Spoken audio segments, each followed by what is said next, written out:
pior analfabeto é o analfabeto político. Ele não ouve, não fala, nem participa dos acontecimentos políticos. Ele não sabe que o custo de vida, o preço do feijão, do peixe, da farinha, do aluguel, do sapato e do remédio depende das decisões políticas. O analfabeto político é tão burro que se orgulha e estufa o peito dizendo que odeia política. Não sabe o imbecil que da sua ignorância política nasce a prostituta, o menor abandonado e o pior de todos os bandidos, que é o político vigarista, pilantra, corrupto e lacaio das empresas nacionais e multinacionais. E é sobre isso mesmo que o canal da imprensa hoje vai falar no seu videocast. Nós estamos recebendo para isso o Matheus Pichonelli, ele que é articulista, ele já escreveu para o IG e para a Folha de São Paulo, atualmente é repórter e subdiretor do site da Carta Capital. Muito obrigado, Matheus, pela sua participação. Todos nós sabemos, né, Matheus, que o nosso processo eleitoral é um tanto quanto particular. Nós temos as urnas eletrônicas, nós temos as campanhas financiadas por empresa e também tem a questão do tempo da televisão. Você acha que existem alternativas a essas condições? Eu acho que alternativas existem, mas elas precisam ser colocadas de uma maneira muito séria na mesa. Assim, ainda falta alguma liderança que coloque a bola no peito e mate a bola no peito e fale assim, agora é comigo. E a gente vai fazer esse debate. Eu acho que esse debate tem muito balão de ensaio sobre como você mudar as formas de financiamento de campanha, a própria forma de representação com voto distrital misto. Eu acho que a gente ainda não tem... Isso não é ainda muito claro, assim, nem os benefícios nem os malefícios de uma mudança nesse sentido. Que a estrutura é engessada, isso é notório, assim, você vê pela diferença de arrecadação entre candidatos, pelo menos a presidência e outros cargos também. Essa estrutura ela é realmente engessada ali e é muito difícil que ela seja alterada por alguém que se beneficia dela, né? Que é eleito por essa estrutura. Então eu não sei se existe, a gente fala muito de vontade política, eu não sei se é uma questão só de vontade política, mas que é um tema que precisaria ser levado mais a sério, mais a fundo do que hoje eu não tenho dúvida. Eu acho que aquela sinalização da presidenta Dilma em 2013, logo depois dos protestos de junho, quando ela chama a reforma política para um debate, para um eventual plebiscito, a forma como ela foi lançada foi meio atrapalhada. Assim, eu acho que era uma questão que era até certa no fundo, mas assim, a forma como ela foi colocada criou algum tipo de ruído. E não foi colocado de uma forma legal, enfim. Antes de falar de reforma política, a gente precisa dizer que reforma política a gente quer e deixar muito claro quais são os problemas que você tem com eventuais mudanças ali. Em parte com a experiência de outros países, né? A Índia, se não me engano, ela colocou, ela teve uma experiência ali com o voto distrital, que a gente fala tanto aqui no Brasil, e não foi tão legal assim. As lideranças que conseguiam sair daqueles grupos, que era para ser uma eleição um pouco mais justa,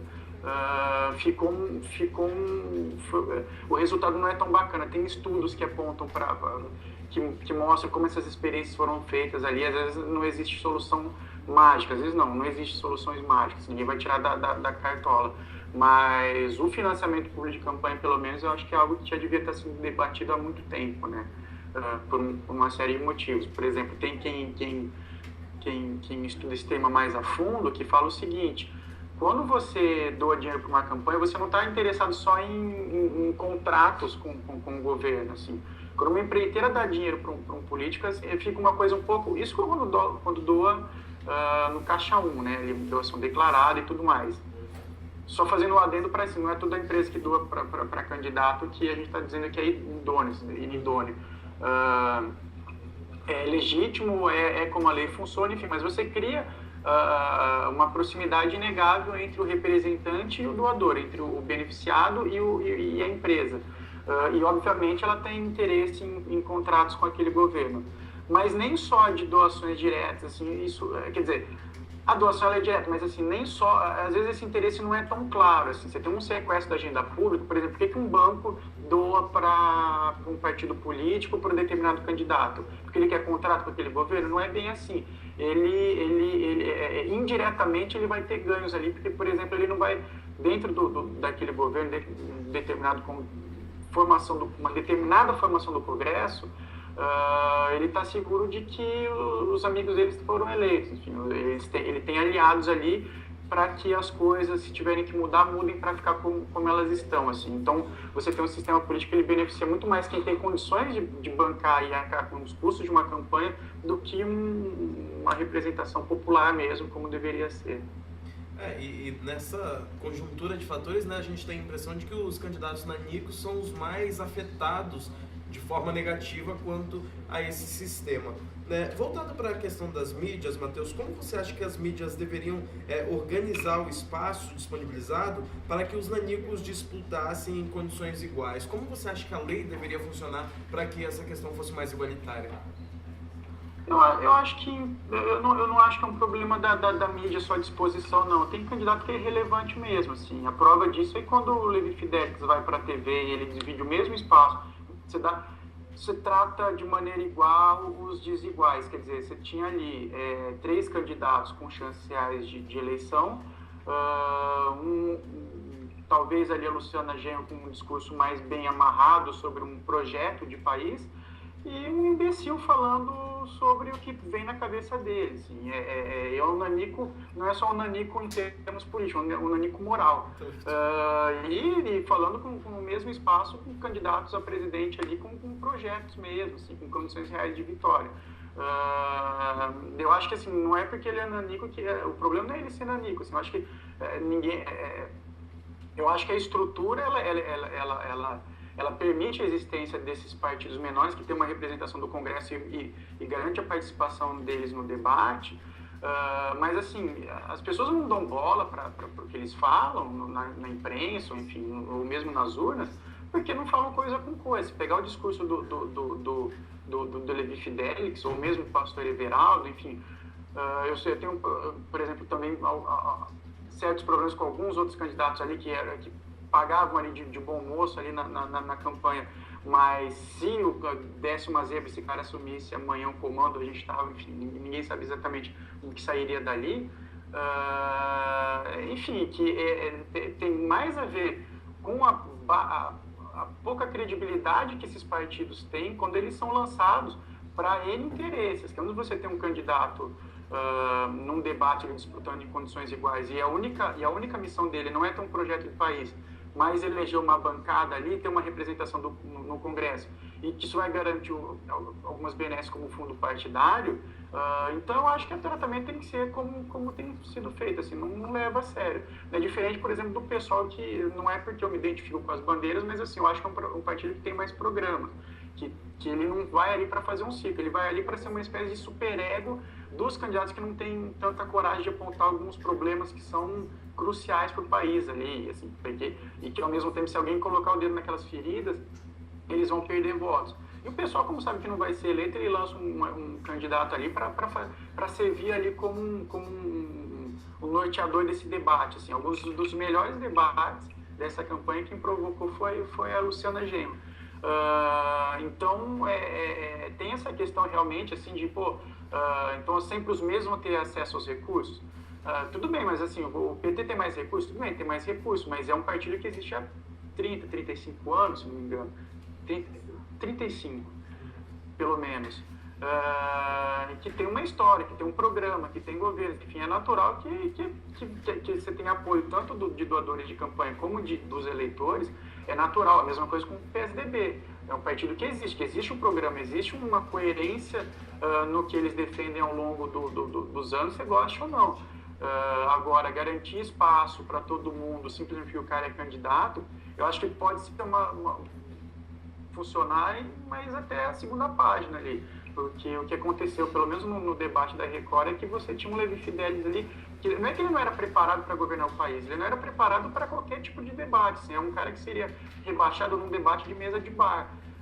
E de repente ele estava dividindo espaço ali com candidatos com sérios, né? Assim, até onde a gente pode considerar sérios, mas enfim. Foi um grande atraso, uma grande bobagem que ele falou, uma grande perda de tempo ouvir o que o Levi Fidelix tem a dizer. Não é porque ele é nanico que ele precisa enfim, ter a nossa compreensão de que, enfim, ele não devia estar ali. A gente leva leva pouco a sério, a imprensa leva pouco a sério, porque é um cidadão que não tem por que ser levado a sério. Diferente de outros que, enfim, que estavam ali por algum objetivo um pouco mais esclarecedor, vamos dizer assim. Alguns deles levantaram debates importantes, né? Esses candidatos nanicos levantaram debates importantes que, na maioria das vezes, não norteiam a pauta cotidiana dos candidatos, como o Aécio, a Marina e a Dilma também. Temos como aborto, homossexualismo, né, as questões das leis LGBT e legalização das drogas, enfim. Esses temas normalmente não são muito bem vistos ou eles tratam com mais delicadeza. Não era o caso da Luciana Genro, até também dos outros candidatos que representavam a extrema-direita, que eles gostavam de falar e falavam com muita clareza sobre o tema.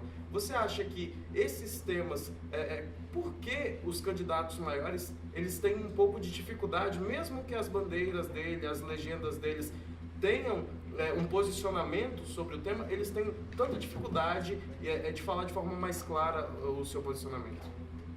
Porque eles falam com um público maior, assim. Eu até estava falando sobre isso ontem. Quando você tem condições reais de vencer uma eleição no Brasil, num país de proporções continentais como aqui, são 150 milhões de eleitores, mais ou menos, você não pode ter uma bandeira só, você não pode tocar numa nota só. Você tem que agradar gregos e troianos à medida, enfim, óbvio, vai ter que tomar posição em determinados assuntos, assim, todo mundo vai defender emprego, criação de emprego, geração de vagas formais, crescimento da economia, isso tudo, todos eles vão falar e depois vão dizer qual o caminho que eles querem chegar ali.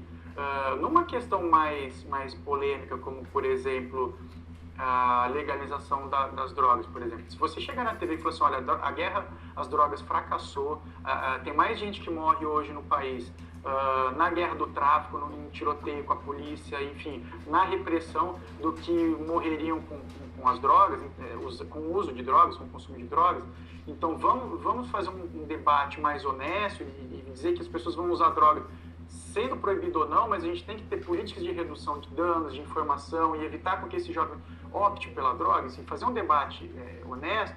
Tem gente que não quer fazer esse debate, e agora é muita gente, e é gente suficiente para derrubar um candidato. Assim, se o cara entra, se vocês se lembrarem em 2010 como foi, na questão do aborto, Dilma tinha uma posição pessoal, acho que ela nunca escondeu isso, sobre a descriminalização do aborto, que era um assunto um tema de saúde pública, e ponto, enfim, eu acho que ela não chegou em nenhum momento como candidata, em 2010, dizer que mudaria a regra nesse sentido, mas que ela seria a favor enfim, que a questão fosse tratada de uma forma diferente como é até hoje. Isso provocou uma gritaria que ela quase perdeu a eleição ali, e quando ela quase perdeu a eleição, ela abriu um flanco, uma brecha para o contra-ataque ali do candidato Serra na época, que usou isso contra ela. Então, assim, é um assunto que pega mal, você perde eleitor, você tem uma fatia do eleitorado ainda muito conservadora, e ela não é residual, ela é muito grande. Então, se você quer ser um candidato que fale com diferentes públicos, infelizmente, o que o marketeiro vai te mandar falar é ser o mais genérico possível, porque tomar posição é falar para alguns e perder o apoio de outros ali. Legalização da maconha, a maioria da população é contra. E no caso, as pessoas são contra, as pessoas não querem ouvir falar, não querem debater. Estou falando desses temas que são os temas mais polêmicos, mas tem outros também. Então, e aí acaba que o discurso ele vai ser sempre muito generalista, mas assim, num sentido pejorativo mesmo, assim, para falar com um público maior, para não perder votos com eleitores que podem decidir a eleição se eles resolverem migrar ou sair em debandada, né? Prova isso, enfim, são os grupos religiosos que travam alguns debates, enfim, é polêmico, assim. Quem mais perde nessa, eu imagino, é a comunidade LGBT, né? Que você tem uma bancada ali que trava qualquer tipo de leis específicas para a criminalização da homofobia, para o direito de transexuais, que são debates ali que essas pessoas elas não estão pedindo privilégios, elas estão pedindo direitos de existir.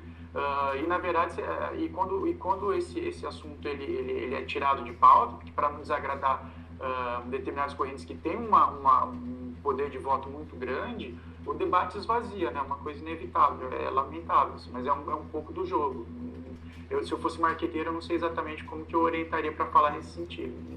É muito difícil, mas enfim, são debates que estão ali, que em algum momento ou outro vão ter que ser, a gente vai precisar evoluir um pouco para chegar até eles ali, que são debates, enfim, urgentes, eu diria. No caso da própria presidente Dilma, nas eleições de 2010, as questões LGBT eu acho que quase não foram tocadas. E a Dilma, ela tomou, assim, de forma até um pouco surpreendente, uma posição quanto a isso nas eleições.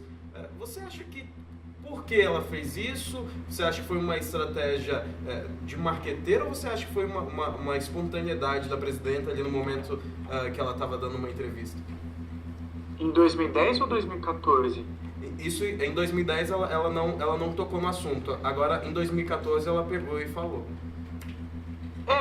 Mas também de um modo, acho também muito pouco, sem muitos detalhes, né? Falou assim, qual a lei que a gente vai defender? Assim, tem lei no Congresso tramitando, por exemplo, o direito de transexual usar o nome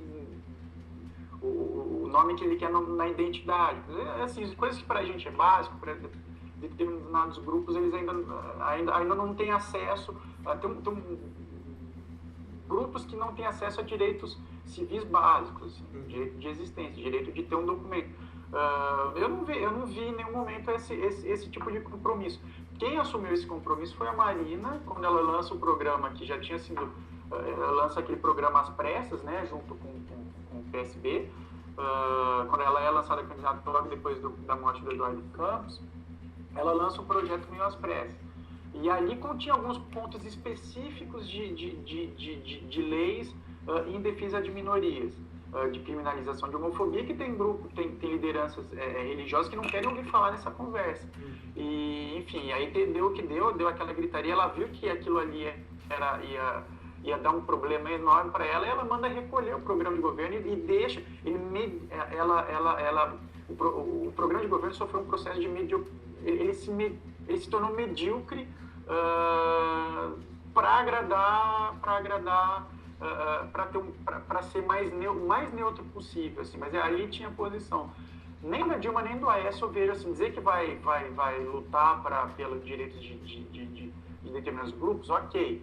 Mas que ninguém em sã consciência vai dizer, tirando o Levi Fidelix, eu acho que ninguém, e o pastor Everaldo, ninguém iria para a TV para falar o contrário, mas detalhar como isso vai ser feito e botar na mesa, por exemplo, os projetos de criminalização de homofobia, isso eu estou para ver ainda, assim, ó, e a Marina, quando viu que ela teria condições de fazer isso, que isso ia causar problema, ela também retirou. Então, assim, é uma coisa, é só você ter chance de vitória que aí você começa a ficar mais conservador. Assim, é mais ou menos o time que está ganhando de 1-0 começa a tirar o atacante, coloca volante, segura com 3, 4 zagueiros para conseguir o resultado ali. Aí o que vale é a vitória e não o jogo jogado, né? Você perde, enfim, a natureza do jogo, vira qualquer coisa menos futebol. Na política é mais ou menos isso.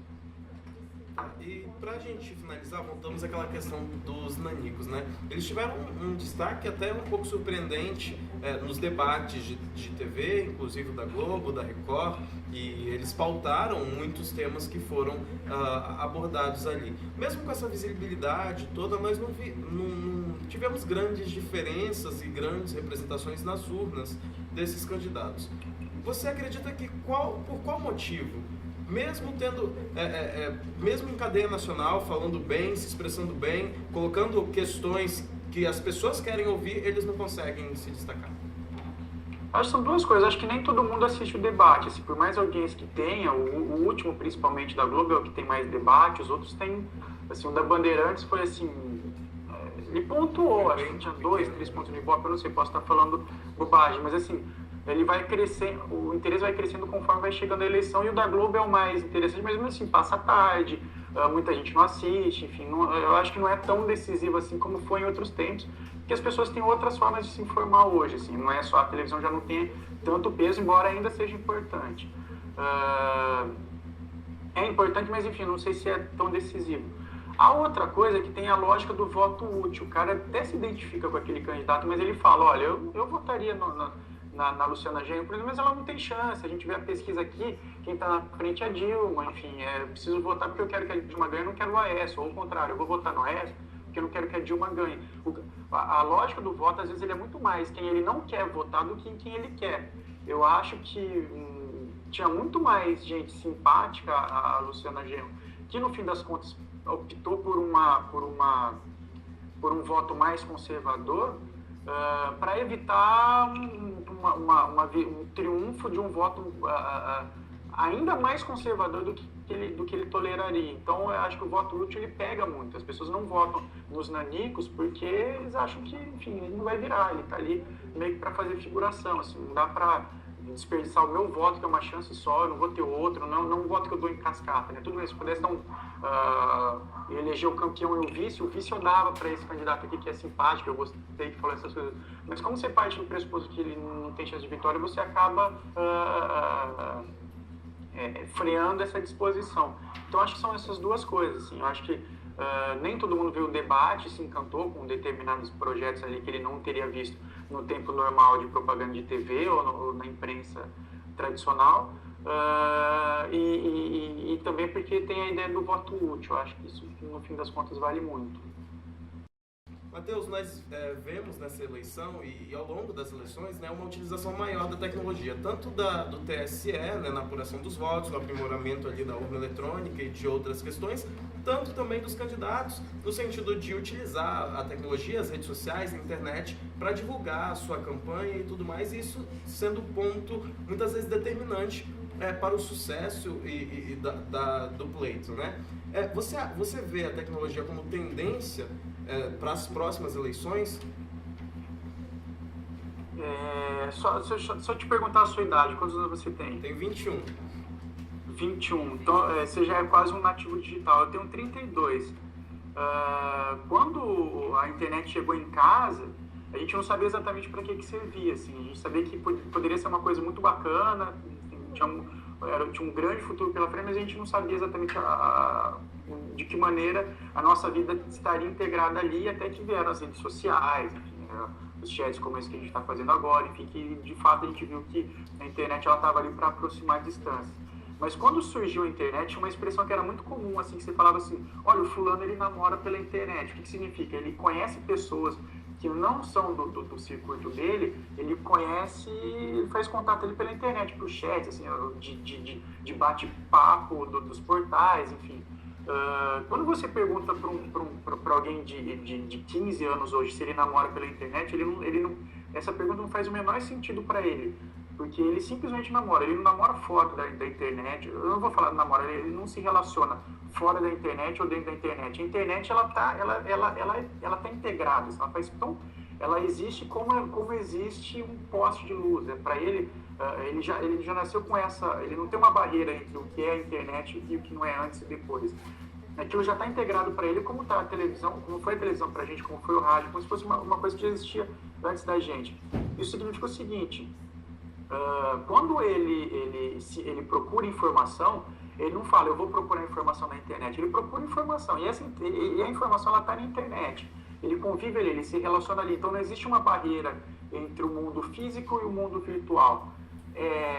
À medida que essa geração chega na eleição e se transforma em eleitores, como fazem 16 anos, 18 anos e vão votar, então essa é uma pergunta que para eles, assim, mas como assim a internet não vai ser ou não definitiva? Ela já é definitiva, ela já existe, ela está incrustada na gente, assim, do mesmo jeito que existe a urna eletrônica, existe o candidato, existe a internet, assim, não existe um mundo à parte.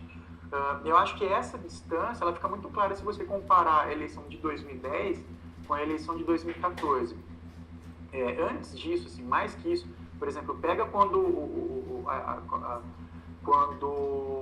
as imagens que a gente tinha, por exemplo, do Vaticano, da Praça de São Pedro, quando escolheram em 2004 o Joseph Ratzinger para ser o novo Papa, né, o Bento XVI, e agora com o Francisco, o Papa Francisco. Você vê a imagem da mesma praça, você vê, provavelmente eram as mesmas pessoas que estavam ali em 2014, muita gente voltou ali em 2013, mas a imagem é outra, é uma outra praça. Assim, por quê? Porque em 2004 você via pessoas fazendo fotos com câmeras portáteis, que era uma grande novidade na época, mas assim, não era tão democratizado. Em 2013, a Praça de São Pedro era completamente iluminada, porque era aquela foto escura das pessoas fazendo vigília, que já era noite, enfim. E elas ligam os celulares e aquilo ali se ilumina, e era uma outra foto, era já um outro planeta, assim, uma coisa de poucos anos, menos de 10 anos. Olha como o mundo se transformou. Todo mundo tinha um aparelho, todo mundo tinha possibilidade de fazer foto naquele aparelho, todo mundo tinha a chance de postar o que estava vendo ali. Então era uma outra foto, o mundo já tinha mudado e não tinha passado 10 anos, não tinha se passado ainda. Então a gente começa a comparar as eleições à medida que, não que a internet passa a fazer sentido nas nossas vidas, mas que as pessoas que já têm a internet como parte da vida delas, como elas se tornam atores importantes no voto. Então, por exemplo, em 2010 era residual o número de pessoas no Facebook, assim, era uma coisa muito de jornalista, de pessoas ligadas à comunicação. Hoje a minha avó está no Facebook, minha tia está no Facebook, minha tia-avó está no Facebook, tá todo mundo no Facebook. Minha cunhada que tem 11 anos, ela está no Facebook, elas não estavam no Facebook em 2010. Então é óbvio que ali acho que hoje o Facebook tem mais de 100 milhões de usuários. Se eu sou candidato a presidente, eu olho para um veículo que tem 100 milhões de usuários, se assusta, eu preciso ganhar esses caras para ganhar qualquer eleição. É muita gente, é uma multidão. Então eu acho que assim, ela ganhou uma importância que ela não tinha nas outras eleições. Em 2010, o que a gente chamava de centrais de boataria, assim, começaram a correr qualquer tipo de história contra os candidatos, e aquilo ali tinha um efeito nas pesquisas ali muito grande, assim, que a gente estava falando da história da Dilma, assim, corria uma declaração mal colocada dela, aquilo ali corria nas redes sociais, que ainda não tinham esse barulho que tinha hoje, essa dimensão que tem hoje, e provocavam um estrago, enfim. E nessa eleição, os caras montaram comitês específicos para as redes sociais. Não é comunicação a comunicação clássica, receptor e quem fala e o receptor. É essa comunicação geral, assim, aquele tiro de calibre 12, que você fala e você distribui para um público que depois você vai ver o resultado, assim. É um outro modelo. As campanhas, juntando na época, um levantamento que foi feito pela Carta Capital, o Eduardo Campos ainda estava na disputa. Então você tinha Dilma, Aécio e o Eduardo Campos, juntos, eles iam gastar 30 milhões só com redes sociais. É muito dinheiro, assim. Isso já é um indicativo do quanto o posicionamento nessas redes tinha ganho uma importância que não tinha antes.